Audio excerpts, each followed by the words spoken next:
SUV diesel leather frame pada dasarnya adalah sebuah double cabin yang dipasangkan bodi untuk memuat 7-seater untuk mengangkut lebih banyak penumpang. Menggunakan konstruksi sasis berarti dia memang diperuntukkan untuk mengangkut barang-barang yang berat.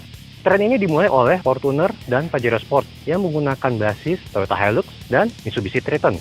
Kemudian Chevrolet tidak mau ketinggalan pada tahun 2013 lalu saat meluncurkan Chevrolet Trailblazer yang menggunakan Chevrolet Colorado sebagai basisnya.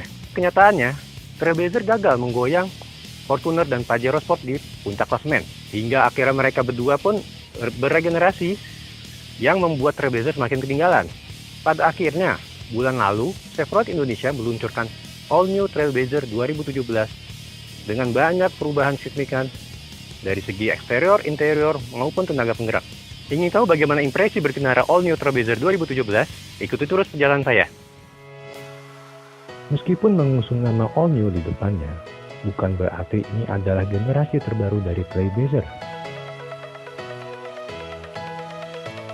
Hanya merupakan facelift dengan perubahan pada wajah, pembenahan pada mesin, dan penambahan fitur-fitur keselamatan dan keamanan. Perubahan pada desain eksterior paling terlihat pada wajah depannya. Desain grill ganda kini lebih dipertegas dengan aksen krom di sekelilingnya dan melebar hingga menyentuh ke bagian headlamp. Kemudian, lampu depan tampak baru dengan model meruncing ke belakang yang sekilas mirip dengan desain lampu Toyota Fortuner VNT Turbo generasi sebelum sekarang. Sayang sekali, headlamp depan masih model halogen, bukan xenon ataupun LED. Sementara tampak samping dan belakang tidak ada perubahan dibandingkan model sebelumnya. Hanya saja lampu belakang mengalami perubahan pada polanya. Kemudian di tipe LTZ ini menggunakan pelek berukuran 18 inci yang terlihat proporsional dengan bodi keseluruhan, tidak tampak cungkring seperti Pajero Sport. Selain perubahan pada wajah depan, perubahan juga terjadi pada desain interior. Terlihat dari bentuk dashboard yang berbeda, dengan head unit monitor 8 inch Smiling yang terbaru dari Chevrolet, dan tombol-tombol AC yang tidak lagi berbentuk bulat seperti sebelumnya. Namun, bentuk setir dan tuas transmisi tidak ada perubahan.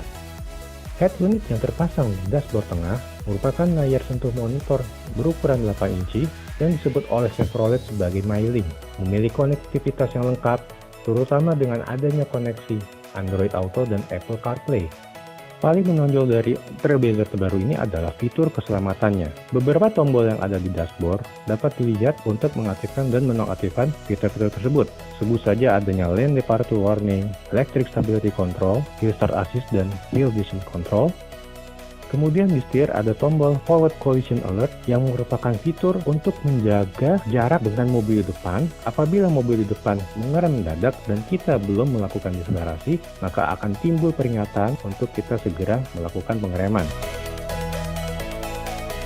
Satu fitur lagi yang tidak ada di pesaingnya, yaitu adanya Remote Engine Start with AC.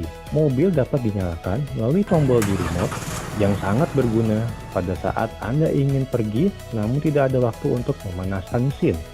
Dengan posisi mengemudi sesuai ukuran saya tadi, ruang di baris kedua cukup lega untuk saya setinggi 184 cm. Legroom sih tersisa dikit, dan headroom juga sisa dikit juga gitu. Lantai yang tinggi juga membuat posisi duduk tinggi, namun paha masih dapat ditopang oleh dudukan kursi. Tapi jangan berharap orang setinggi saya dapat duduk nyaman di baris ketiga, apalagi untuk perjalanan jauh. Hanya dapat menampung 2 orang dewasa karena di bagian tengahnya terdapat ruangan untuk menyimpan barang. Jika di Trailblazer lama memiliki 2 pilihan mesin, yaitu mesin diesel 2500cc dan 2800cc, kali ini Chevrolet hanya menawarkan dalam satu pilihan saja, yaitu mesin Duramax 2500cc dengan tambahan variabel geometri turbo. Hasilnya, tenaga terdongkrak menjadi 180 PS dengan torsi sebesar 440 Nm. Torsi ini diakui sebagian terbesar di kelasnya. Sebagai perbandingan, Fortuner memiliki 400 Nm dan Pajero Sport memiliki 430 Nm. Di atas kertas, Trailblazer terbaru ini harusnya lebih unggul dari sisi performa. Namun apa yang dirasakan selama saya menjalani pengetesan kali ini adalah tenaga dan torsi tersalur halus tanpa banyak sentakan-sentakan yang kuat. Akselerasi terasa cepat, kecepatan tinggi mudah sekali digapai.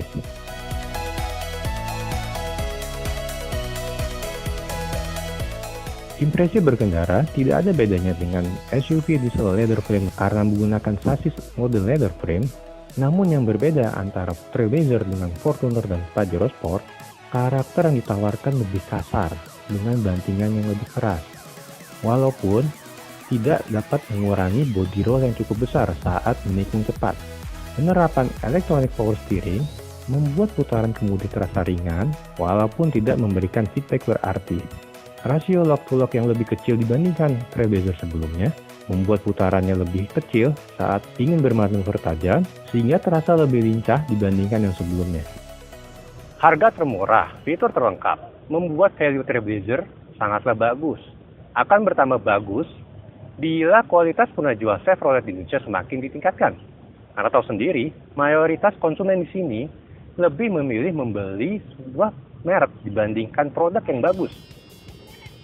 Jangan lupa subscribe YouTube channel kami di Official Auto dan baca ulasan lengkapnya di auto.com.